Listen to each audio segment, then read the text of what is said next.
चलो good morning बच्चों, मैं प्रभात दुबे एक बार फिर से आप सभी बच्चों का अपने YouTube चैनल पर स्वागत करता हूं। बच्चे कैसे हैं आप लोग? उम्मीद है सारे बच्चे अच्छे होंगे। हमने कहा था कि बच्चे हम कल ज्योग्राफी की क्लास में बताया था कि बच्चे आईएएस में आए हुए जो पॉलिटी के क्वेश्चंस थे वो मैं आप लोगों को सॉल्व कराऊंगा बच्चे, ठीक है। और आज आप लोग तैयार रहो बच्चे, जितने भी बच्चे हो वीडियो को लाइक शेयर कर दो। और आज वाकई में जितने बच्चों ने अभी तक पॉलिटी की थ्योरी की क्लास की है, जो भी 40, 45, 50 वीडियो हुई है बच्चे, आज तुम्हें अपनी पावर कराना है बेटा, दिखाना है कि आपको कितने क्वेश्चंस आते हैं। उसमें से एक दो क्वेश्चन अभी आप लोगों ने नहीं पढ़ा है, लेकिन ओरली हमने कई बार आप लोगों को बताया है बच्चे, ठीक है। तो आप लोग तैयार रहो बच्चे, जल्दी से वीडियो को लाइक शेयर कर दो और सारे बच्चे से बोल दो बच्चे। और एक चीज याद रखो, जब हम कोई चीज पढ़ते हैं ना सर, और उससे संबंधित जब क्वेश्चन आते हैं बेटा, तो हमारा मार्कर रुकता नहीं है और ना ही आपकी पेन रुकती है बेटा। जब कॉन्सेप्ट क्लियर होता है और हम चीजों को पढ़े होते हैं ना बेटा, तो फिर वो हमको सबसे आसान क्वेश्चन लगता है। और अगर आप लोग भी बच्चे कहीं से भी पेपर को डाउनलोड करके सॉल्व करोगे तो यार, जब मैंने बच्चे आपको ज्योग्राफी के भी कुछ पोर्शंस कराए हैं और आपको मैंने इकोनॉमी का भी बताया है बच्चे, और एक न्यूनतम समर्थन मूल्य का क्वेश्चन मैंने आपको कराया था बेटा, एमएसपी से संबंधित था, वो भी क्वेश्चन आया था। और करीब 17 क्वेश्चन बेटा पॉलिटी के आए थे, ठीक है। 17 में बच्चे आपके समक्ष है और कई सारे क्वेश्चन मैंने ओरली कराया था। तो अगर बेटा सारी वीडियोस किसी बच्चे ने देखी होगी, करंट की भी देखी होगी और सब मिलाकर, तो 20-21 क्वेश्चन तो आपके बच्चे सही हो सकते हैं, ठीक है। इसी में चलो बच्चे हम लोग पहला क्वेश्चन देखते हैं, जो पॉलिटी से नहीं है, थोड़ा सा अलग है, लेकिन ये भी मैंने एक दिन आपको करंट में कराया था। पहला क्वेश्चन देखिएगा सारे बच्चे, और आंसर बेटा बहुत सोच समझ कर दीजिएगा, आंसर बहुत ही सोच समझ कर दीजिएगा। आज आपका एग्जाम चल रहा है, ये आप मान लो बेटा, ठीक है। वीडियो को ज़्यादा से ज़्यादा बच्चों तक पहुंचा दो, क्योंकि आज क्वेश्चन ही है तो बताएंगे ज़रूर बच्चे। पहला है, सण ट्रांस ब्रैकेट में है रिजर्व ट्रांस निर्दिष्ट करता है, ठीक है बेटा। पहला ऑप्शन है विश्व बैंक की ऋण व्यवस्था है बच्चे। दूसरा ऑप्शन है केंद्रीय बैंक की किसी एक क्रिया को। अगला है बेटा WTO, ठीक है बेटा। अब यहां रिजर्व की बात कर रहा है सर, ठीक है। आपने देखा होगा सर, पैसे की बात कर रहा है, स्वर्ण भी लिखा है ब्रैकेट में, रिजर्व भी लिख दिया है, ठीक है। WTO द्वारा इसके सदस्यों का प्रदत्त 1 लाख प्रणाली को, IMF द्वारा इसके सदस्यों को प्रदत्त 1 लाख प्रणाली को बेटा, ठीक है। 1 साख प्रणाली को, लाख नहीं है साख है बेटा, ठीक है। सारे बच्चे बताएंगे।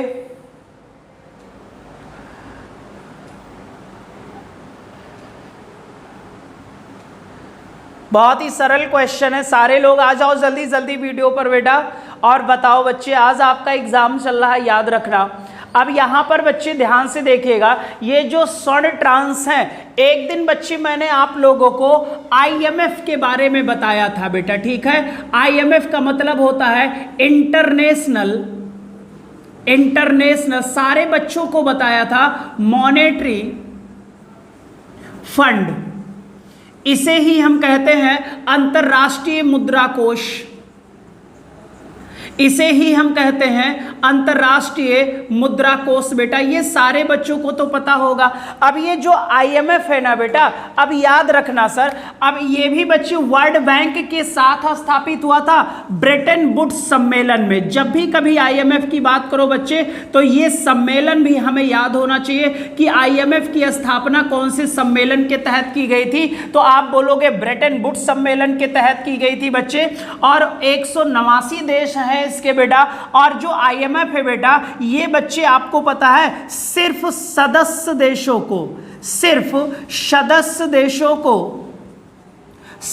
देशों को ऋण की सुविधा उपलब्ध कराता है, सदस्य देशों को ऋण की सुविधा उपलब्ध कराता है। ये वो पॉइंट हो गया बेटा। यहां पर सिर्फ बच्चे वर्ल्ड बैंक में ऐसा नहीं है, वर्ल्ड बैंक भी आपको पता अंतरराष्ट्रीय वित्तीय संस्थान है, दोनों का मुख्यालय है बेटा वाशिंगटन DC, और क्रिस्टीना लेगार्ड इसकी प्रमुख हैं। और आपको पता है बेटा ब्रेटन वुड्स सम्मेलन के तहत ही ये दोनों ऑर्गेनाइजेशन स्थापित हुए थे, वर्ल्ड बैंक भी आया था और IMF भी आया था। ये सिर्फ अपने सदस्य देशों को बेटा, अब ये सदस्य देशों को जो ऋण देता है बच्चे, याद रखना इसमें प्रत्येक देश का बेटा कोटा निर्धारित होता है, जिसे हम बुक कीपिंग एंट्री कहते हैं बेटा, बुक कीपिंग एंट्री कहते हैं सर। क्लियर हो जाएगा, बुक कीपिंग एंट्री। और भारत का बच्चे 2.74% कोटा है। IMF में भारत का जो कोटा है वो टोटल का 2.7% है बेटा, 74 है। क्लियर हो जाएगा।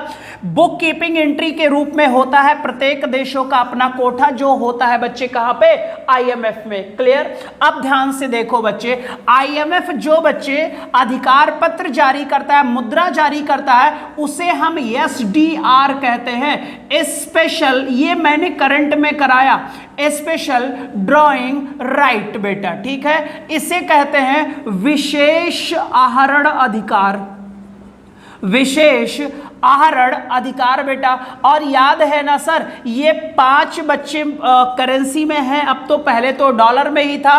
फिर देखिएगा सर, इसे ही हम पेपर गोल्ड कहते हैं बच्चे। क्या कहते हैं? इसी को हम स्वर्ण मुद्रा कहते हैं। इसी को हम क्या कहते हैं? स्वर्ण मुद्रा कहते हैं बच्चे, या इसी को स्वर्ण बच्चे आपका ट्रांजैक्शन करना, पैसा बेटा, ठीक है। और रिजर्व करना, SDR में ही रिजर्व रहता है सर, ठीक है। तो IMF द्वारा बच्चे जारी किए गए मुद्रे को, साख को ही हम क्या कहते हैं? स्वर्ण मुद्रा कहते हैं। और अब ये 5 बच्चे करेंसी में है, मेरे ख्याल यूरो में भी है बेटा, देख लेना, सारे है, याद नहीं है, डॉलर में भी है, ठीक है। तो याद रखो बच्चे, IMF जो है SDR जारी करता है, इसी SDR को हम स्वर्ण मुद्रा के नाम से जानते हैं। अब बताओ यार, ये बहुत टफ था, मैंने करंट में कराया था इसको बच्चे, और याद रख लेना बच्चे, करंट में मैंने इसको बता दिया था। स्वर्ण मुद्रा जारी करता है सिर्फ एक व्यक्ति, जिसका नाम है इंटरनेशनल मॉनेटरी फंड बच्चे। वर्ल्ड बैंक के साथ ये भी स्थापित हुआ था ब्रेटन वुड्स सम्मेलन में, और इसकी प्रमुख है क्रिस्टीना लेगार्ड, फ्रांस की है बेटा। और इसका जो क्या कहते हैं मुख्यालय है वो वाशिंगटन DC अमेरिका में है, ठीक है बेटा। ये सिर्फ सदस्य देशों को पैसा देता है, और प्रत्येक सदस्यों का कोटा निर्धारित होता है, जिसे हम बुक कीपिंग एंट्री के रूप में बच्चे जानते हैं। भारत का कोटा 2.74 है बेटा, कितना है? 2.74 है बच्चे। WTO जो होता है, वर्ल्ड ट्रेड ऑर्गेनाइजेशन होता है बेटा, ये विश्व व्यापार को संरक्षित करता है, विश्व व्यापार को संरक्षित करता है। प्रत्येक देशों का अपना एक सेंट्रल बैंक होता है, और भारत का केंद्रीय बैंक है RBI, reserve bank of India बेटा। और जो विश्व बैंक होता है बच्चे, ये लॉन्ग टर्म के लिए हमें ऋण की सुविधा उपलब्ध कराता है। इसी की एक शाखा है बेटा IDA, जिसे खुली खिड़की वाला बैंक भी कहते हैं बच्चे। सबसे सरल तरीके से हमें लोन देता है। बताओ ये क्वेश्चन बच्चे गलत होता आपसे, ईमानदारी से बच्चे बताओ, बस यहां पर ट्रांस का मतलब समझ में आना चाहिए, बस। क्लियर। और बाकी ये बहुत ही क्या था, आसान था सर, पक्का है? सारे बच्चे बताओ डन है ना? ये आसान था कि नहीं था? आप इतनी पढ़ाई करो कि बच्चे एग्जाम कोई भी हो, आप क्वेश्चन सॉल्व करने की क्षमता रखो, ठीक है। और मैं बना दूंगा आपको सक्षम बेटा, अपने सेक्शन में तो मैं बना ही दूंगा। नेक्स्ट क्वेश्चन देखो बेटा, बहुत ही सरल क्वेश्चन है, ध्यान से पढ़ना और ध्यान से करना। नेक्स्ट क्वेश्चन 2 नंबर देखो बेटा, 2 नंबर देखो, और मैं मिनट दूंगा बच्चे, कम से कम 1 से 1.5-2 मिनट तक मैं समय दूंगा। आराम से करो, गलत नहीं होना चाहिए। किसी भी बच्चे का अगर आंसर मैं चेक करूंगा, किसी का गलत आया तो उसकी मैं हालत खराब कर दूंगा बच्चे, कुतुब मीनार से फेंकूंगा उसको। कुतुब मीनार दिल्ली में बेटा, वहीं पर फ्लोर के लास्ट स्टेप पर ले जाके ना 5वीं मंजिल पर वहीं से फेंक दूंगा। गलत नहीं होना चाहिए किसी भी बच्चे का।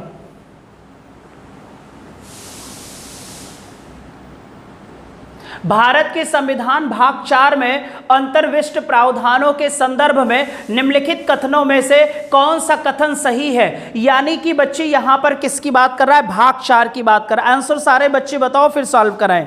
सारे बच्चे बताओ एक तरफ से। गलत नहीं होना चाहिए किसी का बच्चे, एक चीज याद रखना।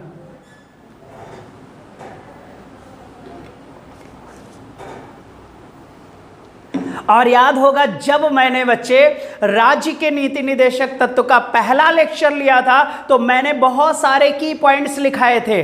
पहले लेक्चर राज्य के नीति निदेशक तत्व की वीडियो देखिएगा, और उसमें जब पहला लेक्चर हुआ था तो हमने शुरू करने से पहले बहुत सारे की पॉइंट्स लिखाए थे बेटा। बहुत सारे कौन से पॉइंट? की पॉइंट्स लिखाया था। अब चलो पहला क्वेश्चन देखेंगे बच्चे। राज्य का नीति निदेशक तत्व ही तो है भाग 4 में, ठीक है। इसे हम डीपीएसपी कहते हैं, DPS direct principle of state policy.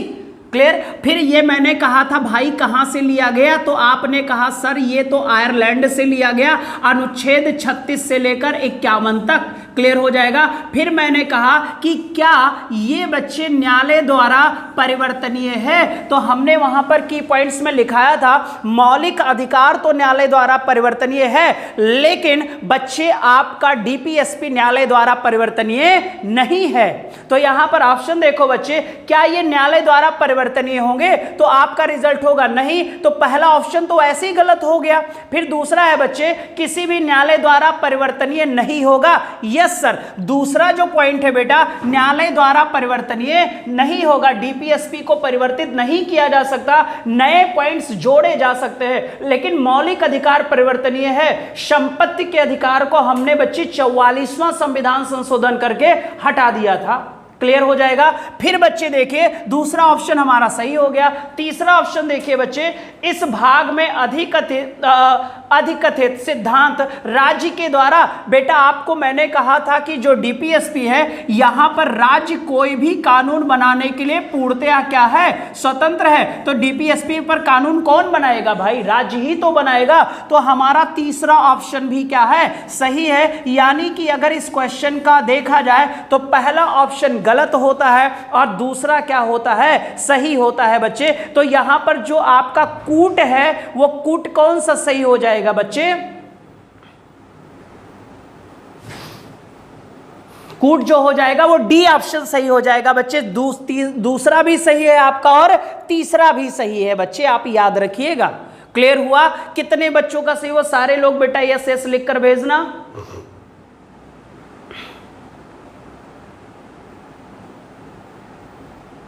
ईमानदारी से बताओ ये क्वेश्चन हो जाता कि नहीं हो जाता? सारे बच्चे बताओ।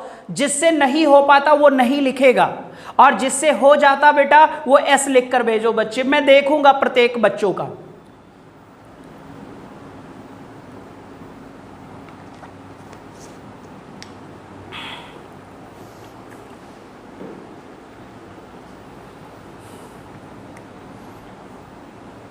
आसान था, बहुत टफ नहीं था बच्चे, ठीक है। चलो अगला क्वेश्चन देखो, तीसरा नंबर देखो।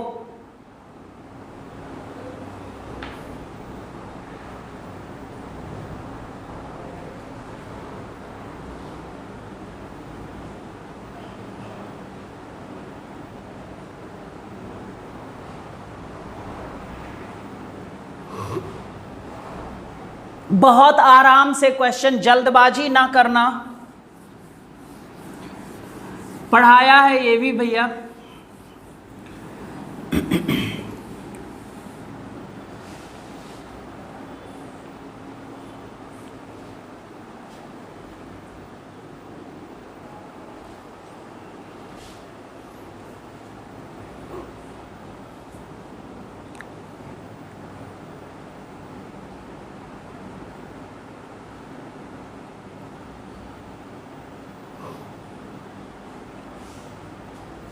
चलो ध्यान दो बच्चे, हमने कहा ये है हमारी लोकसभा, हमने कहा ये है हमारी राज्यसभा बेटा, ठीक है। और हमने दोनों पढ़ा दिया है, लोकसभा भी पढ़ाया है और हमने कहा, बच्चे याद होगा अभी करंट में मैंने पढ़ाया था कि अगर बेटा कोई भी संबंध, बच्चे कोई भी बिल का संबंध या कोई भी टॉपिक होगा वो अगर संबंध बजट से है, ठीक है बेटा, तो बजट में ही तो कटौती किया जाता है। अभी तो कराया था बेटा एक कटौती प्रस्ताव, 3 प्रकार का तो बता दिया था, एक बच्चे कट मोशन बताया था, ठीक है, और कल के ही वीडियो में शायद बताया था सर, है ना।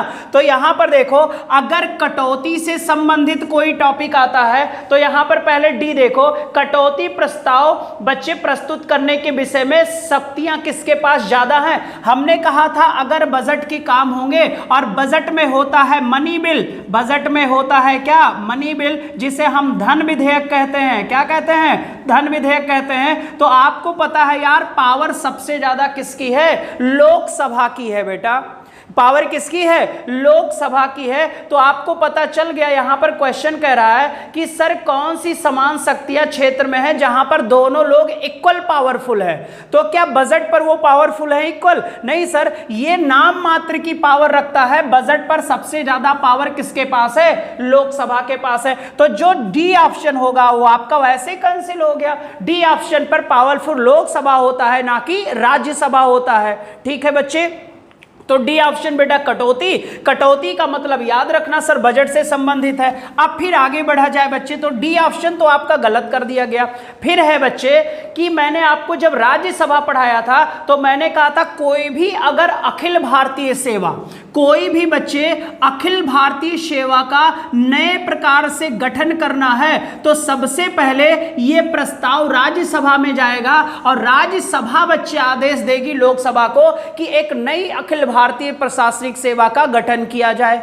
ठीक है, तो यहां पर आप बताओ यार, अखिल भारतीय प्रशासनिक सेवा पर याद होगा लिखाया है, वीडियो में बताया भी है कि इस पर पावर सिर्फ राज्यसभा की है, नाम मात्र शक्तियां किसके पास हो गई। अगर राज्यसभा बच्चे नहीं पास करके देगा तो लोकसभा नई अखिल भारतीय सेवाओं का गठन नहीं कर सकता। तो आपको भी पता चला ए ऑप्शन पर पावर राज्यसभा को है, डी ऑप्शन पर पावर लोकसभा की है, दोनों की पावर यहां इक्वल नहीं हुई बेटा। तो ए ऑप्शन भी आपका गलत हो गया। ठीक, अब देखते हैं बच्चे सी और डी। अब देखो सर, सरकार, ध्यान से सुनना, अगर चाहो तो बच्चे हम गवर्नमेंट, सरकार उसी की बनती है बच्चे दल की जिसको बहुमत मिलता है। और बहुमत कहां मिलता है जल्दी से बताओ यार, लोकसभा में मिलता है।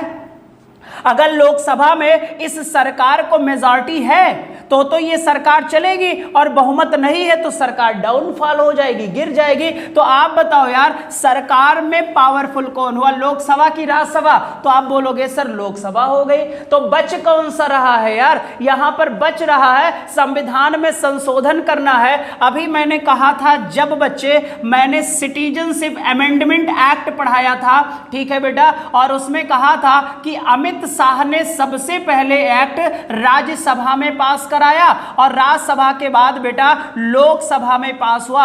अगर एक भी जगह ये पास नहीं होता तो संविधान संशोधन हो नहीं सकता बेटा। यानी कि इस बिल पर बेटा लोकसभा राज्यसभा दोनों की शक्तियां क्या हैं, इक्वल है बेटा, दोनों की शक्तियां क्या हैं, इक्वल है सर। अगर ध्यान से करते, दिमाग लगाकर करते तो ये क्वेश्चन आपका गलत नहीं हुआ, क्योंकि ये सिविल के पेपर है बेटा, ऑप्शन हमें आना चाहिए सॉल्व करना। ठीक है, तो आपको पता नई अखिल भारतीय सेवाओं पर सिर्फ राज्यसभा को पावर है।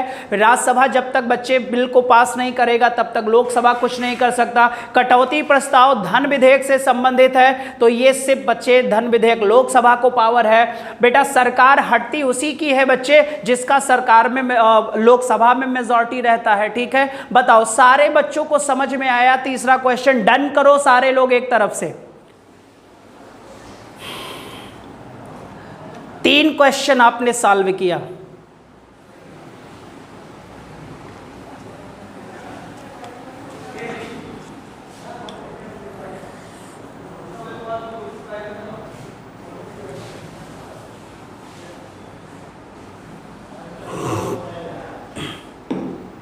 ठीक है, पक्का बच्चे, डन है ना सारे लोगों का? चलो नेक्स्ट क्वेश्चन देखो, 4 नंबर देखो, बहुत ही छोटा क्वेश्चन बेटा। ठीक है, सारे लोग आंसर दीजिएगा, जितने भी लोग हो लाइव चैट पर बेटा, सबका नाम पढ़ूंगा और देखूंगा।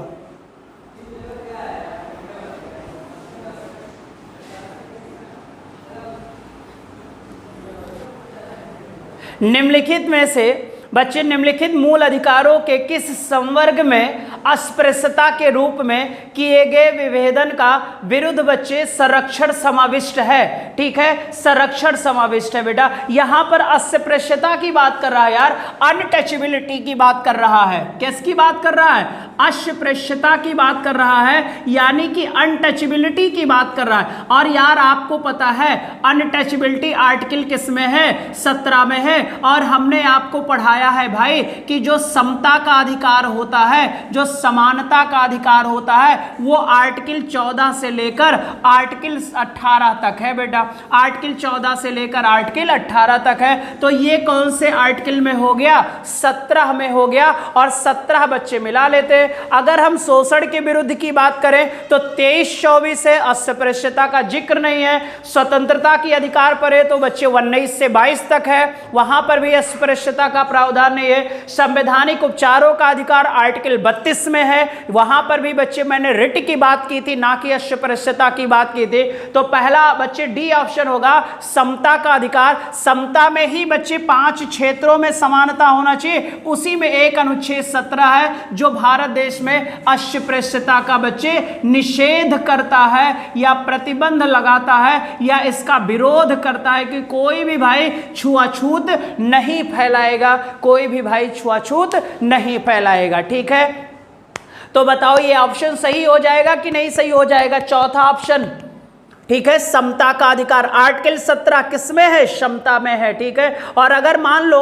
अस्पृश्यता का अंत 23 में होता तो शोषण के विरुद्ध हो जाता। अस्पृश्यता का अंत बच्चे 20 में होता तो आपका स्वतंत्रता का अधिकार हो जाता। ठीक है बेटा, तो यहां पर सही हो जाएगा डी ऑप्शन, समता का अधिकार। बताओ सबका सही हुआ कि गलत हुआ? ठीक है, यानी आपने बच्चे आईएएस के 4 क्वेश्चन सॉल्व किए। ठीक, 5वां देखो। बस बच्चे पढ़ते रहो, और मैंने कहा था लेबल की पॉलिटी बताएंगे बेटा, और अगर गलत हुआ बच्चे तो फिर आपकी हालत खराब कर दूंगा ना। मैंने कहा ना कुतुब मीनार से फेंकूंगा ले चल के।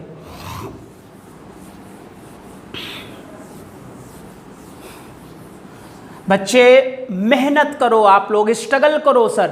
और स्ट्रगल करने वाले कई बच्चे, मैंने कहा ना सर, कई मैम लोग सर लोग दिया एग्जाम, कॉल करके कहा सर पॉलिटी के क्वेश्चन दमदार थे और आसानी से हो गए सर। यानी कि अगर आपका बच्चे पहला क्वेश्चन ही अगर सामने आता है बेटा और आपका क्वेश्चन सही हो जाता है तो इतना कॉन्फिडेंस आ जाता है जिसकी कल्पना नहीं होती। और जब इंसान पढ़े रहता है बेटा, देखो एग्जाम कंपटीशन बच्चे 4 दिन का खिलौना नहीं है कि 4 दिन आए हो मार्केट में 4 दिन पढ़ लिया। और एक चीज बेटा, ओवर स्मार्ट बनने की जरूरत नहीं कि थोड़ा सा ज्ञान हो गया तो तुम बच्चे माउंट एवरेस्ट पर पहुंच गए हो। बेटा माउंट एवरेस्ट पर लिमिटेड लोग पहुंचते हैं, बहुत कम लोग पहुंचते हैं। ओवर स्मार्टनेस बच्चे इंसान को खा जाती है। उन्हें लगता है ना कि अरे यार मैं पढ़ लूंगा। नहीं बेटा, ज्ञान अनंत है, इनफाइनाइट ज्ञान है, नॉलेज है।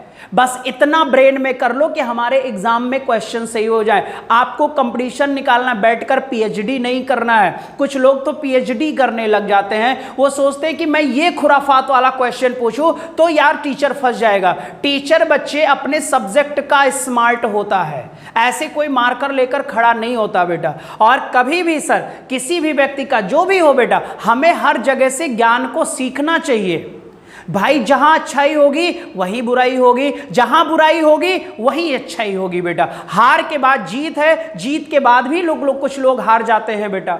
ठीक है, तो एक चीज याद रखो, बस यही है बच्चे, सिक्के के 2 ही पहलू है। आपको स्ट्रगल करना पड़ेगा मार्केट में और मार्केट से बेहतर करना पड़ेगा बेटा। और यही सर, भीड़ तो लाखों की होती है लेकिन उसमें चमकते हुए सितारे बहुत कम होते हैं सर। आप देखते हो रात में बहुत सारे सितारे हैं लेकिन कुछ ही सितारे हमारे बच्चे आंखों में दिखाई देते हैं जो हाँ यार ये बंदा चमक रहा है। तो बहुत मेहनत करना पड़ेगा, आप भी करो। चलो नेक्स्ट क्वेश्चन करो। भारत में न्यायपालिका का कार्यपालिका से पृथक्करण का मतलब अलग। ठीक है, पृथक्करण का मतलब क्या है? अलग किससे बच्चे? व्यादेशित है।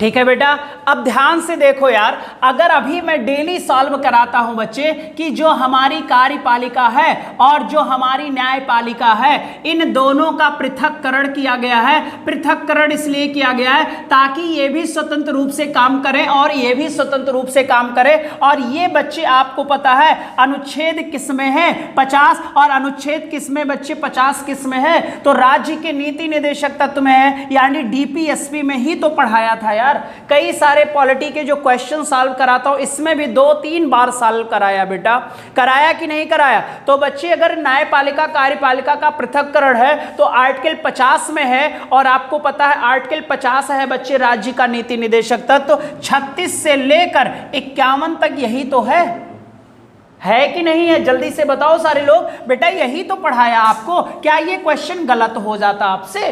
कभी नहीं गलत होता बच्चे, आंख मूंद कर आप लोग मार कर आते बेटा, ठीक है। तो आपने देखा सर कि 5 क्वेश्चन हमारे सही हो गए, ठीक है। कितने क्वेश्चन बेटा? 5। नेक्स्ट देखो 60वां क्वेश्चन देखो।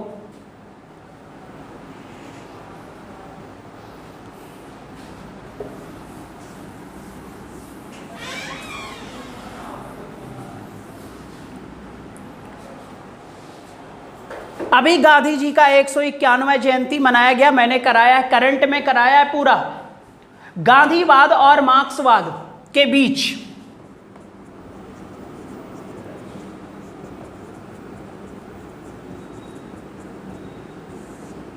ठीक है, गांधीवाद और मार्क्सवाद के बीच एक समान सहमति पाई जाती है। इनमें से कौन सा था? आपको पता है बच्चे, ये दोनों वाद जो था ये ग्रामीण क्षेत्र का विकास करना चाहता था। आपको याद होगा तो एक अनुच्छेद डीपीएसपी में पढ़ते हैं 40, और मैंने कहा था बच्चे इसे गांधी जी का अनुच्छेद कहते हैं, और ये कहता है ग्राम पंचायत का गठन।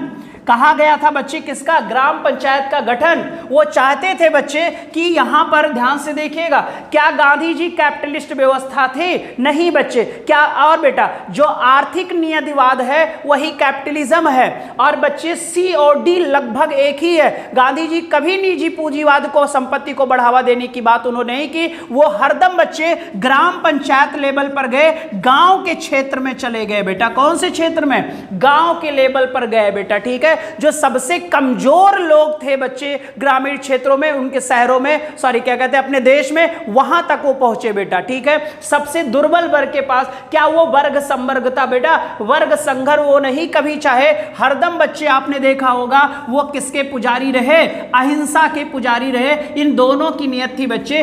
और गांधी जी और मार्क्सवाद में एक समानता है सर कि ये इन लोगों का जो अंतिम लक्ष्य था बच्चे, एक राज्य विहीन समाज की स्थापना करना। एक राज्य विहीन समाज की क्या करना? स्थापना करना, ताकि लोग स्वतंत्र अवस्था में कार्य करें बच्चे, उन पर कोई चीज अधिरोपित ना की जा सके बेटा।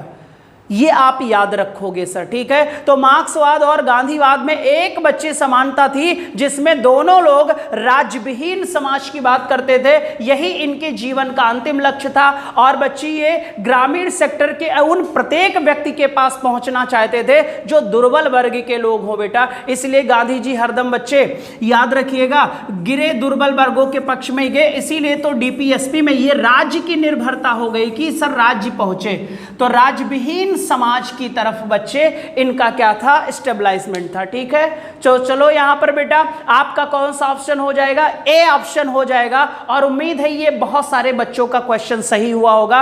कुछ लोगों को कंफ्यूजन होगा तो कोई बात नहीं सर, आज कंफ्यूजन दूर कर लेना, ठीक है। चलो नेक्स्ट देखो, 7 नंबर क्वेश्चन देखो।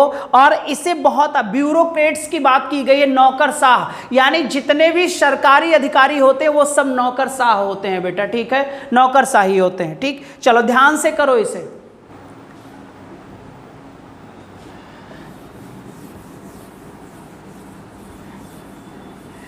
अगर किसी बच्चे को याद होगा जब मैंने बच्चे फंडामेंटल राइट्स पढ़ाया था और मैंने आर्टिकल 12 बताया था और आर्टिकल 12 और 36 पढ़ाया था, तो वहां पर मैंने राज्य की परिभाषा की बात की थी, डेफिनेशन की बात की थी। और जब मैंने शुरू के लेक्चर लिए थे तो हमने कहा था सर हमारे संविधान के 3 स्तंभ होते हैं। एक कार्यपालिका होती है, ध्यान से सुनो सारे लोग, और एक विधायी पालिका होती है बच्चे, और एक न्यायपालिका होती है। और बच्चे आपको पता है कार्यपालिका, विधायपालिका और सर्वोच्च स्थान रखता है न्यायपालिका। इन सब के ऊपर बैठा हुआ है हमारा संविधान।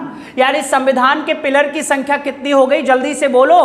तो आप बोलोगे 3 हो गए। कार्यपालिका का जो प्रधान होता है वो राष्ट्रपति होता है। कौन होता है? राष्ट्रपति बेटा। और कार्यपालिका में जितने भी बच्चे मंत्रीगण होते हैं यानी मंत्रिपरिषद होती है बेटा, ठीक है। आप याद रखो विधायी में क्या पढ़ते हैं हम लोग? संसद पढ़ते हैं। संसद 3 लोगों से मिलकर बनी होती है, लोकसभा, राज्यसभा और राष्ट्रपति से मिलकर बनी होती है। हमने कहा था कि जो बिल होता है, विधेयक, वो लोकसभा राज्यसभा में पास होने के बाद जब राष्ट्रपति के पास पहुंचता है तो सिग्नेचर होने के बाद ये क्या बन जाता है? एक्ट बन जाता है। यानी क्या बन जाता है? कानून। और जो बिल होता है बेटा ये पेश करता है कैबिनेट मंत्री। हमने कहा था कि बच्चे जो देश का कैबिनेट होता है वही नीतियों का संचालन करता है। अरे भाई बच्चे जो नागरिकता संशोधन बिल था वो अमित शाह ने पेश किया था, याद है ना सारे बच्चों को। तो यहां पर क्या हुआ सर कि ये सारे लोग यहां के जितने मेंबर होते हैं, यहां कार्यपालिका होते हैं और कार्यपालिका का प्रधान राष्ट्रपति होता है। और राष्ट्रपति बच्चे सारी शक्तियां कार्यपालिका की राष्ट्रपति में होती हैं, लेकिन उनका वास्तविक प्रयोग मंत्रिपरिषद करता है। और करवाता कौन है? राष्ट्रपति करवाता है। और बच्चे सारे आयोगों के अध्यक्ष और सदस्यों की क्या करता है? नियुक्ति करता है यार। तो ये जो सदस्य हो गए जिनकी नियुक्ति हो गई, जो मेंबर्स होते हैं बेटा, यही तो सारे लोग जो एक्ट बना। अब इन्होंने काम किया, यहां पर कानून बनाया गया। कानून का संरक्षण कौन करेगा? न्यायपालिका। अब ध्यान से देखिएगा, ये कार्यपालिका में ही बच्चे 2 प्रकार के सदस्य होते हैं। अगर लेक्चर याद होगा तो हमने कहा था एक अस्थाई मेंबर होते हैं और एक अस्थाई मेंबर होते हैं। अस्थाई वाले होते हैं मंत्रिपरिषद। सरकारें आती हैं और जाती हैं, 5 साल बाद सत्ता का परिवर्तन हो जाता है। लेकिन जो अस्थाई है, एक आईएएस अधिकारी जो बन गया, आप बताओ यार क्या 65 वर्ष से पहले वो पद से हटता है? जल्दी से बोलो, क्या वो पद से हटता है? नहीं हटता है। विभाग परिवर्तन होगा, निलंबित भी हो सकता है, ठीक है, सस्पेंड भी हो सकता है, बट उसका एक पद अस्थाई होता है बच्चे। ये तो हर 5 साल में चेंज होते रहते हैं भाई। मंत्री का कार्यकाल तो प्रधानमंत्री पर निर्भर होता है। आज मूड में आया हमें शामिल कर लिया, कल मूड में आया निकाल दिया, ठीक है, कोई नया मेंबर आ गया। लेकिन एक आईएएस का आज बच्चे मूड हुआ, मैं पेपर एग्जाम कंडक्ट हुआ, अभी तो एग्जाम आईएएस का दोगे तो आप कार्यपालिका के अस्थाई मेंबर बनोगे बेटा। और अस्थाई मेंबर का काम होता है कि जो कानून बनाया गया संसद द्वारा वो बच्चे जो लोक नीति होगी उसे फॉलो कराने का काम मार्केट में किसका होगा? आईएएस अधिकारियों का होगा। लागू कराने का काम इन लोगों का होगा बेटा। तो यहां पर है संसदीय लोकतंत्र के व्याप्ति का विस्तार देने वाला। नहीं सर, ये तो हमारे मंत्रिपरिषद लोगों का काम है। संघीय ढांचे को सुदृढ़ करना, नहीं सर, गलत है। राजनैतिक अस्थायित्व बच्चे कभी नौकरशाही होती ही नहीं है। हालांकि बेटा फिर क्या है? लोक नीति को कार्यान्वित करने वाला अभिकरण है। जितनी भी बच्चे पब्लिक पॉलिसी बनाई जाएगी, जितनी भी पब्लिक पॉलिसियां बनाई जाएंगी, उसे मार्केट में बच्चे लागू कराने का काम किसका होगा?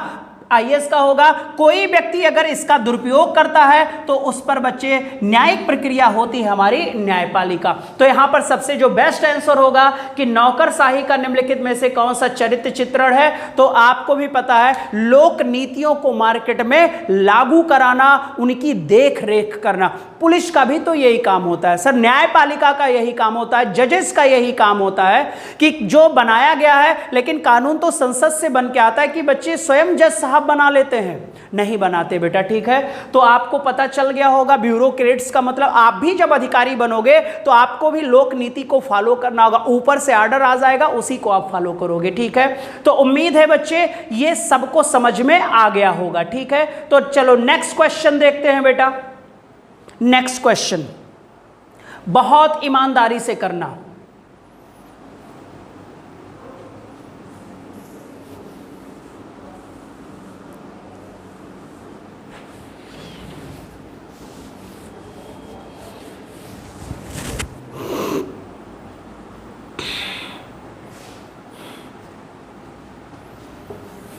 प्रेम्बल पढ़ाया है। एक पूरी वीडियो ही बनाया था प्रेम्बल की।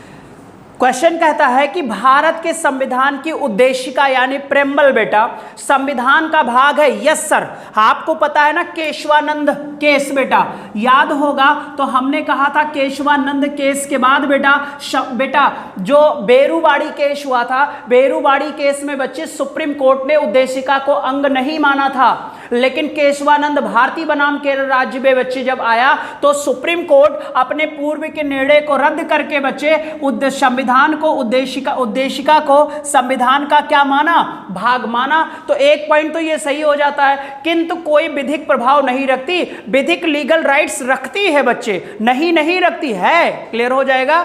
तो बच्चे पहला ऑप्शन गलत हो गया। दूसरा है संविधान का भाग नहीं है, यहीं पर गलत हो गया, भाग है। दो ऑप्शन कैंसिल हो गया।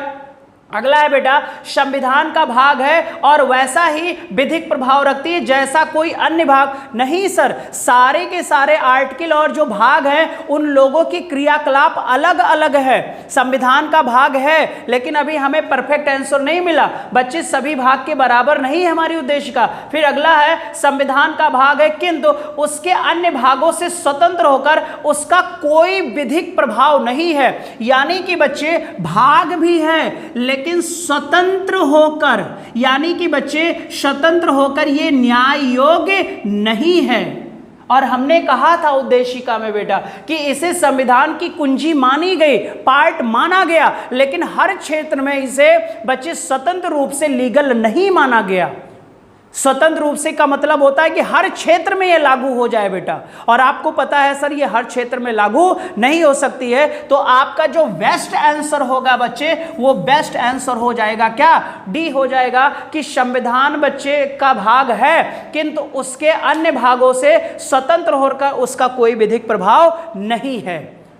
बच्चे अंदर ही रहकर इसका प्रभाव होगा, ठीक है। तो कोई स्वतंत्र विधिक प्रभाव नहीं है, यही उद्देशिका का बच्चे क्या है, डेफ है। और यही बच्चे हमारा आंसर क्या हो जाएगा, राइट। उद्देशिका वाली वीडियो पढ़ लीजिएगा, ये किसी भी बच्चे बुक में लिखा मिल जाएगा। तो यहाँ पर सबसे परफेक्ट आंसर क्या होगा, डी होगा बच्चे, ठीक है। न्याय योग्य नहीं है हर क्षेत्र में बेटा, ठीक है। लेकिन बच्चे फंडामेंटल राइट्स की बात की गई, धर्मनिरपेक्ष की बात की गई, संप्रभुता की बात की गई, सारी चीजें प्रियम्बल में है बेटा, ठीक है। पहले समाजवाद, धर्मनिरपेक्ष और अखंडता नहीं था, जिसे हमने 42वां संविधान संशोधन करके शामिल कर लिया। सर डन हुआ सारे बच्चों का, सारे बच्चे बताओ समझ में आया।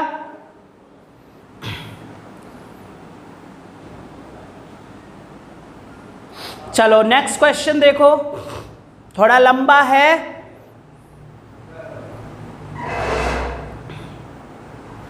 अगर दिमाग लगाओगे तो कर ले जाओगे, सारे बच्चे करो।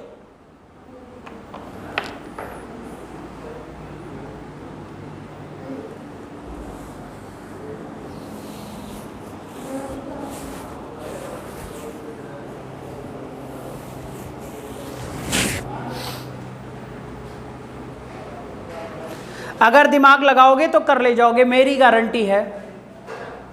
क्वेश्चन सुनना बेटा, निम्नलिखित कथनों पर विचार करिए।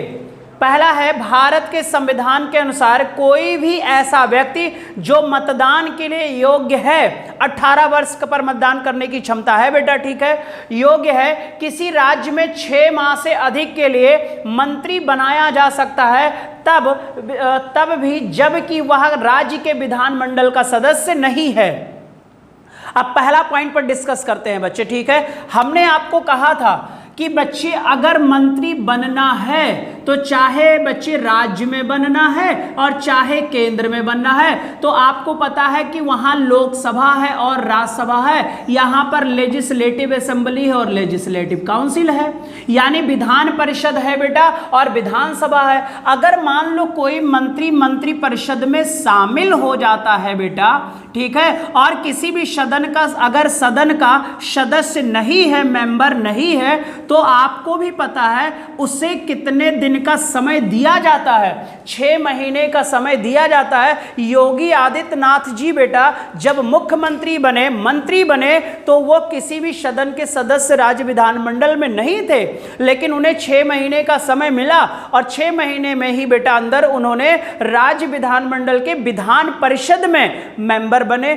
उद्धव ठाकरे महाराष्ट्र के सीएम हैं, वो भी बच्चे जब सीएम बने तो किसी भी सदन के वो सदस्य नहीं थे, हालांकि 6 महीने के अंदर वो बेटा वहां पर भी विधान परिषद के सदस्य बने। जिन राज्यों में विधान परिषद नहीं होगा तो वहां पर फिर विधानसभा का चुनाव लड़ना पड़ेगा आपको बेटा, यानी 6 महीने के अंदर आपको किसी सदन का सदस्य बनना आवश्यक है। नहीं हो तब भी मंत्रीगण शामिल हो सकते हैं। ऐसे स्मृति ईरानी का हुआ था, जब पहली बार स्मृति ईरानी बेटा बच्चे मानव संसाधन विकास मंत्री थी, तो राहुल गांधी से चुनाव अमेठी से हार गई थी, फिर उन्हें राज्यसभा का मेंबर बना दिया गया था बेटा 6 महीने के अंदर। तो पहला पॉइंट तो सही है सर। अब अगला बात है बच्चे, लोक प्रतिनिधित्व अधिनियम 1951 में बेटा, ठीक है, कोई भी ऐसा व्यक्ति जो दंडित अपराध अंतर्गत दोषी पाया गया है और जिसे 5 वर्ष के लिए कारावास का दंड दिया गया है, चुनाव लड़ने के लिए अस्थायी तौर पर निरर्तर हो जाता है, भले ही वो कारावास से मुक्त हो चुका हो। तो यहाँ पर 5 वर्ष नहीं होता है बेटा, यहाँ पर आपको पता है अगर कठोर कारावास 2 वर्ष का हो गया तो आप क्या नहीं लड़ सकते हो चुनाव, फिर बच्चे उसके बाद आप क्या हो जाओगे, फ्री। तो यहाँ पर 2 वर्ष होना चाहिए, लेकिन यहाँ पर लिखा कितना है, 5 वर्ष है, इसलिए जो इसका सेकंड ऑप्शन है वो गलत है और फर्स्ट ऑप्शन क्या हो जाएगा, सही हो जाएगा बच्चे, फर्स्ट ऑप्शन सही हो जाएगा, ठीक है।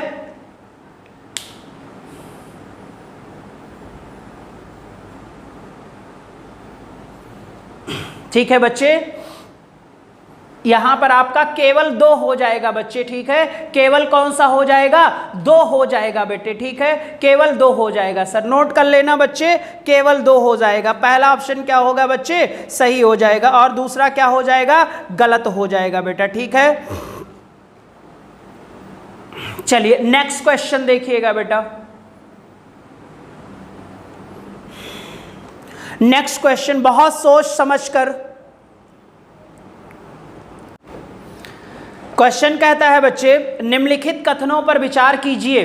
पहला है बेटा, भारत का राष्ट्रपति ऐसे स्थान पर जिसे वो ठीक समझे संसद का सत्र आह्वान कर सकता है बेटा, ठीक है। आपको पता है बच्चे कि संसद सत्र को बुलाने का काम किसका होता है, राष्ट्रपति का होता है बेटा, ठीक है, बुलाने का काम किसका होता है, राष्ट्रपति का होता है। हमने कहा था कि संसद को साल में 2 बार चलना अति आवश्यक है बेटा, और ये रिस्पॉन्सिबिलिटी हमारे राष्ट्रपति की होती है। किसकी होती है बच्चे, राष्ट्रपति की। बुलाने का काम राष्ट्रपति करता है, अध्यक्षता करने का काम लोकसभा में लोकसभा अध्यक्ष करेगा और राज्यसभा में सभापति करेगा। लेकिन बेटा जब राष्ट्रपति कोई साधारण विधेयक पर, मैंने पढ़ाया है आर्टिकल 108 के तहत संयुक्त बैठक भी बुला सकता है बेटा, ज्वाइंट सेटिंग भी बुला सकता है बेटा, और उसकी अध्यक्षता की अगर तब बात होगी तो लोकसभा स्पीकर करेगा। तो पहला ऑप्शन क्या है, सही है सर। दूसरा ऑप्शन है बेटा, भारत का संविधान 1 वर्ष में संसद के 3 सत्रों का प्रावधान करता है। यस सर, बजट के हिसाब से 3 सत्र होते हैं, लेकिन साल में 2 सत्र चलने चाहिए, तो बजट के अकॉर्डिंग 3 सत्र हो गया बच्चे, किंतु सभी तीनों सत्रों का चलाया जाना अनिवार्य है, अनिवार्य नहीं है, अनिवार्य है। बजट के हिसाब से तीनों सत्र चलाए जाएंगे। और अभी कृषि बिल मानसून बच्चे सत्र में पास हुआ, अब शीत सत्र चलेगा बेटा, ठीक है। तो कितने सत्र हो गए बजट के अकॉर्डिंग, 3। यहां पर कर रहा है अनिवार्य नहीं है, अनिवार्य है सर, बजट के अकॉर्डिंग तीनों सत्र चलने चाहिए। तो दूसरा ऑप्शन हमारा क्या हो गया, गलत हो गया। फिर पहला तो सही हो गया, दूसरा गलत हो गया। 1 वर्ष में दिनों की कोई न्यूनतम संख्या निर्धारित है जब संसद का चलना आवश्यक है बेटा। यहां पर अगर पूछा जाता सर कि साल में 2 बार कितनी बार बुलाया जाता है, तो मिनिमम 2 बार, तब मिनिमम 2 बार होगा, लेकिन सत्र चल रहा है तो कितने दिन की तो संख्या निर्धारित नहीं होती बेटा, सत्र 5 दिन भी चल सकता है। आपने देखा होगा बच्चे कि जो मानसून सत्र था वो मात्र 10 दिन चला और मानसून सत्र में 27 विधेयक पास हुए थे, जिसका एवरेज निकला था 2.7 विधेयक पर डे पास हुआ था। और फिर उसके बाद बेटा कोरोना का मैटर लेकर हमारी लोकसभा स्पीकर ने अब बच्चे अनिश्चित काल के लिए लोकसभा को स्थगित कर दिया। तो यहां पर दिन पूछा है तो दिन की कोई न्यूनतम संख्या निर्धारित नहीं है। सही है सर, संख्या निर्धारित नहीं है बेटा, ठीक है। और बच्चे संसद चलना आवश्यक हो तो यह भी आपका क्या हो जाएगा, सही हो जाएगा। अगर यहां पर निर्धारित है लिखा होता तो गलत हो जाता बेटा, ठीक है। तो आपका पहला ऑप्शन यहां पर सही होगा और आपका बेटा थर्ड ऑप्शन भी सही हो जाएगा। तो यहां पर बच्चे आपका सही होगा, फर्स्ट और थर्ड बराबर सी ऑप्शन सही हो जाएगा, 10वें का सी ऑप्शन सही हो जाएगा, ठीक है। तो साल में 3 सत्र होने चाहिए बजट के अकॉर्डिंग, नहीं होना चाहिए, होना चाहिए बेटा, ठीक है। तो यहां पर आपका मैंने बता दिया कि ऑप्शन कौन सा होगा, सी ऑप्शन हो जाएगा बेटा, ठीक है। चलो नेक्स्ट क्वेश्चन देखो, 11 नंबर, बहुत ही सरल है, ध्यान से करोगे बेटा तो गलत नहीं होगा।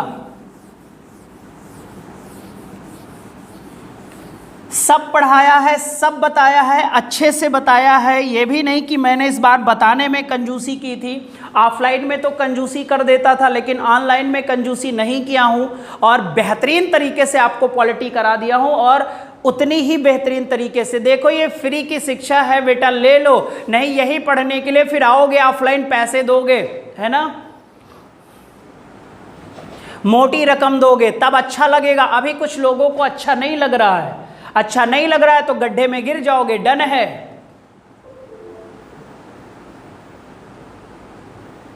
करो जल्दी से।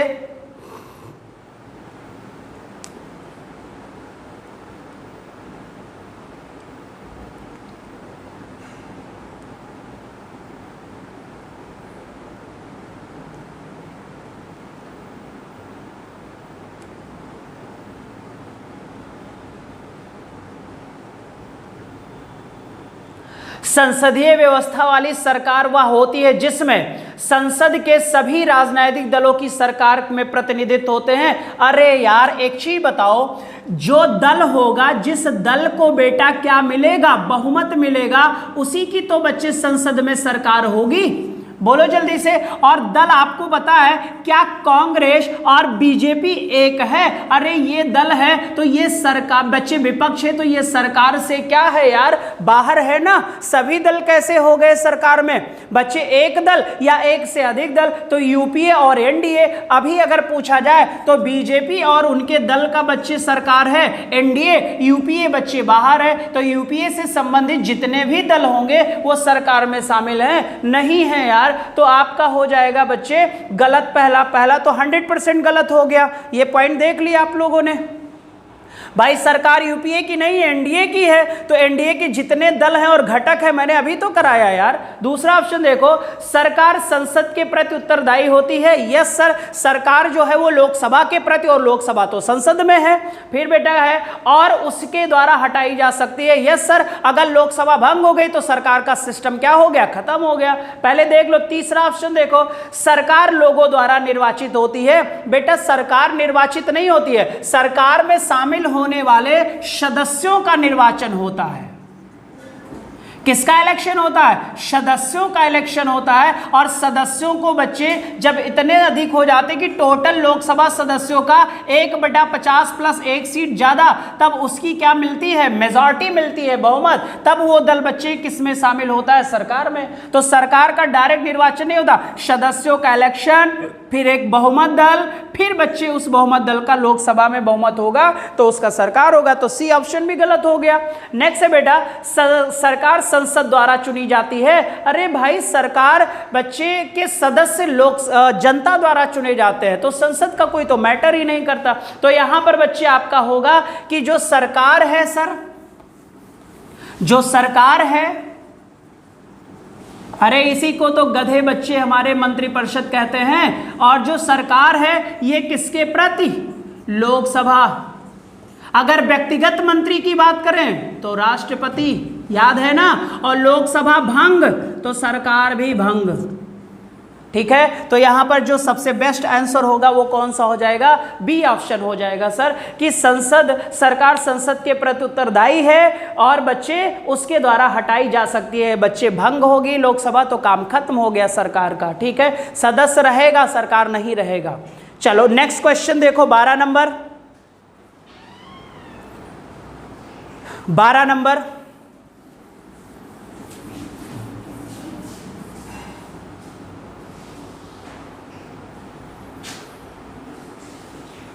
वेलफेयर स्टेट की बात की गई है बच्चे।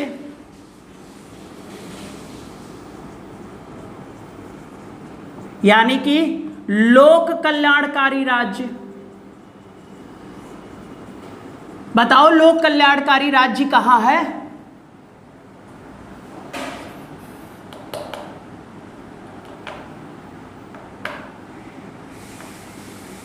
डीपीएसपी में है। राज्य के नीति निदेशक तत्व बच्चे, जब ये तत्व आयरलैंड से लिया गया था तो संविधान निर्माताओं का प्रमुख उद्देश्य था कि हमें एक वेलफेयर स्टेट की क्या करना है, स्थापना करना है, लोक कल्याणकारी राज्य की स्थापना करना है। अरे बच्चे बताओ ये पढ़ाया कि नहीं पढ़ाया तुम्हें? हाँ सब बताया यार, इतना आसान क्वेश्चन है। तो यहाँ पर क्या हो जाएगा बच्चे, कल्याणकारी वेलफेयर स्टेट की बात कर रहा है तो मौलिक अधिकार से संबंधित नहीं, उद्देशिका से संबंधित नहीं है, 7वीं अनुसूची से लेना देना नहीं। तो यहाँ पर डीपीएसपी हो जाएगा, राज्य की नीति निदेशक तत्व हो जाएगा, राज्य के नीति निदेशक तत्व हो जाएगा। ठीक है, समझ में आ रहा है गधे बच्चों हमारे? आज कुछ अच्छा लग रहा होगा कि वाकई में बच्चे, अगर जिन बच्चों का क्वेश्चन अभी तक गलत नहीं हुआ होगा तो वो याद करना, ईमानदारी से तुम्हारी थ्योरी स्टार्ट हो, बच्चे आसानी से तैयार हो रही है। गलत हो रहा है सब तो तुम जानो गड्ढे में डूब रहे हो। ठीक है, चलो नेक्स्ट क्वेश्चन देखो, 13 नंबर देखो, नेक्स्ट क्वेश्चन देखो, जल्दी से देखो बेटा, 2-3 क्वेश्चन और है बस।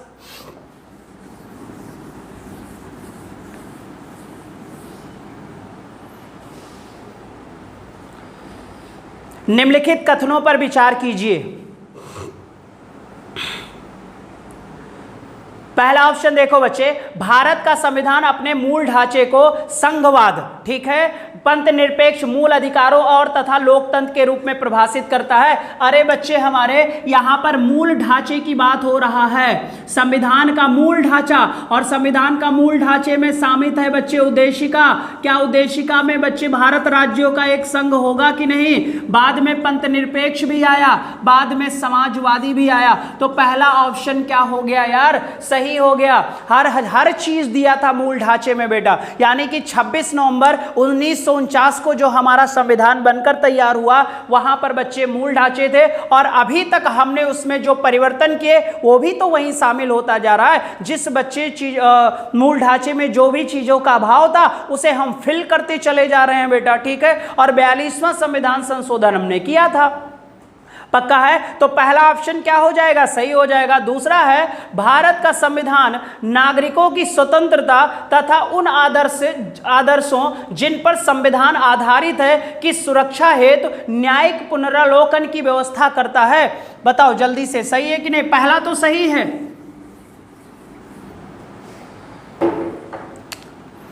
पहला तो क्या है, सही है। अब दूसरा है बेटा, और दूसरा में बच्चे जुडिशियल रिव्यू की बात की गई है, यानी कि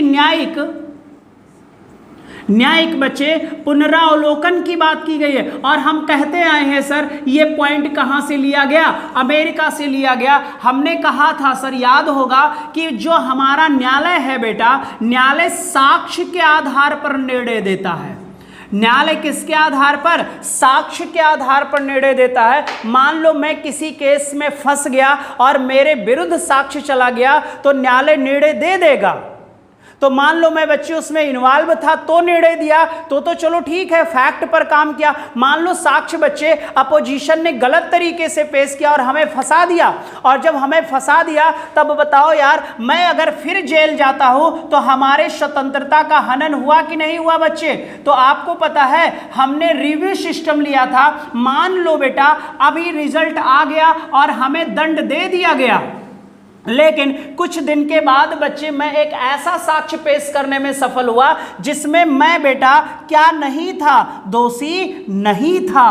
तो आप बताओ बेटा, अगर हमें दंड के रूप में 5 वर्ष की सजा मिली लेकिन उस समय साक्ष्य मेरे पक्ष में नहीं था, आज जो साक्ष्य ओरिजिनल पेश हुआ, तो आप बताओ फिर क्या हमें दंड 5 साल भुगतना पड़ेगा? तब तो हमारे फंडामेंटल राइट्स के आर्टिकल 19 का हनन हो जाएगा।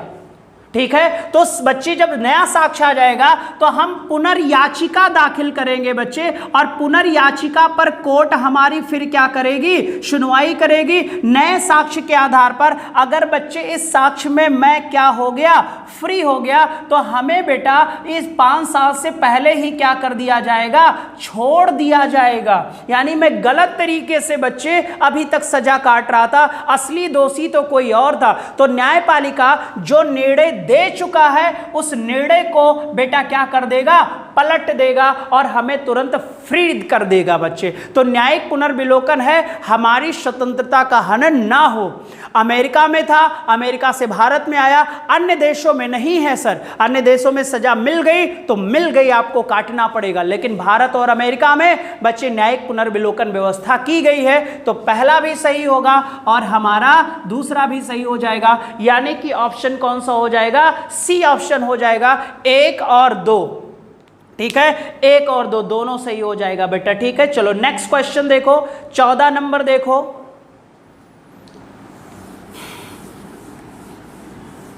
यानी न्यायालय अपने पूर्व के निर्णयों को रद्द रखती है। ऐसे वेरुवाड़ी केस में उद्देशिका को अंग नहीं माना था, लेकिन केशवानंद भारती बनाम के बाद बच्चे सुप्रीम कोर्ट अपने निर्णय को रद्द किया और भाग को मान लिया था। ठीक है, चलो परिभाषा से संवैधानिक सरकार का अर्थ होता है,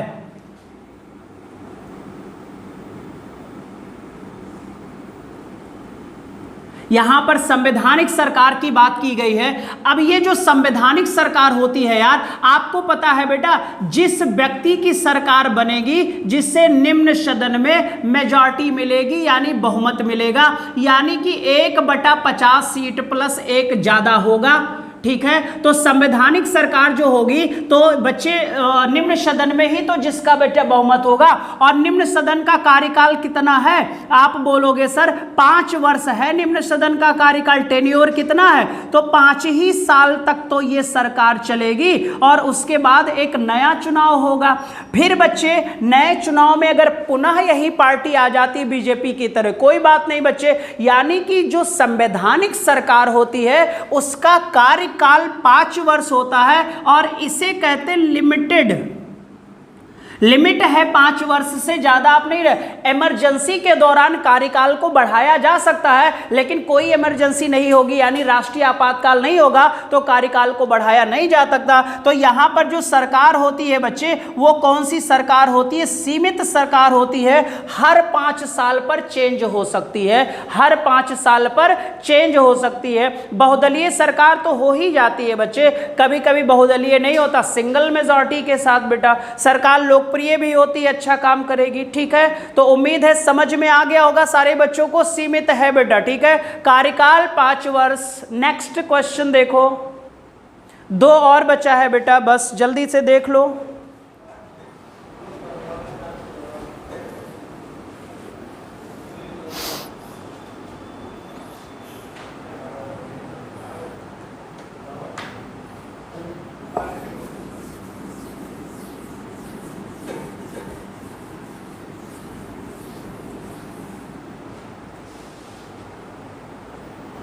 मूल अधिकारों के अतिरिक्त बेटा भारत के संविधान का निम्नलिखित में से कौन सा भाग मानव अधिकारों की सार्वभौम बेटा ठीक है घोषणा 1948 के सिद्धांतों के प्रावधान को प्रतिबिंबित करता है। अब एक चीज तो फिक्स हो गया कि मूल अधिकार तो है ही है, यानी मूल अधिकार तो है ही है बच्चे। ठीक है, और मूल अधिकार आपको पता है यूएसए से लिया गया था और हमारे संविधान के भाग 3 में है सर। ठीक है, ये तो हो गया। और मूल अधिकार भी किससे संबंधित होता है भाई, व्यक्ति से संबंधित होता है। ठीक है, और फिर बच्चे मूल अधिकार का प्रावधान तो हमारी उद्देशिका में है ही है, लोगों में समानता होना चाहिए बच्चे। उद्देशिका की लाइन में लिखा था, याद करना, मैंने आपको पढ़ाया था, उद्देशिका वाला टॉपिक देख लेना। तो उद्देशिका भी हो गई, मूल अधिकार भी हो गया। फिर बच्चे आपको पता है कि यहाँ पर एक ऑप्शन है डीपीएसपी। बच्चे भाई डीपीएसपी में भी तो बच्चे वेलफेयर स्टेट की बात की गई, राज्य की कल्याण करेगा। तो जो राज्य के लोग होंगे उन राज्य के लोगों को क्या देना है? न्याय देना है,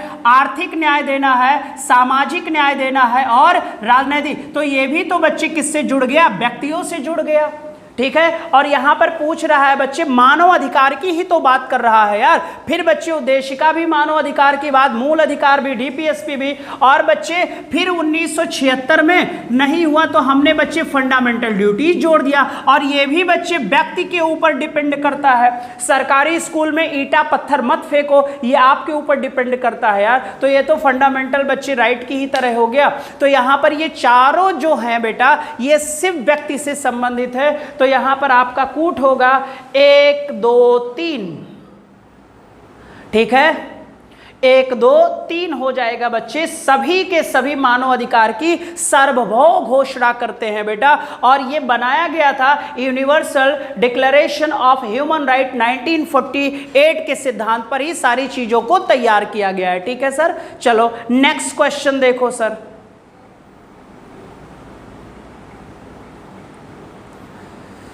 16 नंबर तो फिर वही दोबारा आ गया बच्चे, है ना, भाग 4।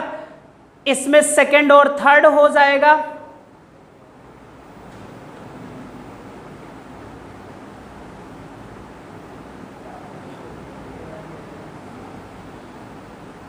इसमें बच्चे फिर से वही क्वेश्चन आ गया 17 नंबर भी, राज्यसभा और लोकसभा की समान शक्तियां। ठीक है, 1 2 क्वेश्चन कोई रह गया है बेटा, वो मैं फिर बता दूंगा आप लोगों को। ठीक है, तो ये भी आपको करा दिया। ये 15 क्वेश्चन बच्चे थे, 2-3 क्वेश्चन रह गया है, उसे भी बच्चे मैं मिल जाएगा तो मैं तुरंत करा दूंगा। ठीक है, सॉल्व करा दूंगा नेक्स्ट क्लास में बेटा। ठीक है, तो ये आपके बच्चे आईएएस के एग्जाम में आए हुए पॉलिटी के क्वेश्चन थे। पेपर जिन बच्चों को मिल जाएगा वो पेपर को सॉल्व जरूर कर लीजिएगा। ठीक है, तो आज बच्चे इतना ही रहेगा, बाकी चलो मिलते हैं फिर बेटा। बाय बाय, टेक केयर बच्चे, सारे बच्चों को। और जितने लोगों को सही हुआ है ना सर, आप याद रखना बच्चे कि आपके अंदर आज कॉन्फिडेंस आ गया होगा। और पेपर पाइएगा तो जीएस के सेक्शन को सॉल्व जरूर करिएगा, ताकि बच्चे आपका कॉन्फिडेंस, कम से कम आप बेटा 15-20 क्वेश्चन करने में सक्षम हो चुके हो। ठीक है, इकोनॉमिक्स का बड़ा पोर्शन आया बच्चे, लगभग 12-13 क्वेश्चन आ गया था। ठीक है, उसे भी किसी दिन मैं सॉल्व करा दूंगा, मौका मिलेगा। ठीक है, चलो बाय बाय, टेक केयर बेटा, बाय बच्चों।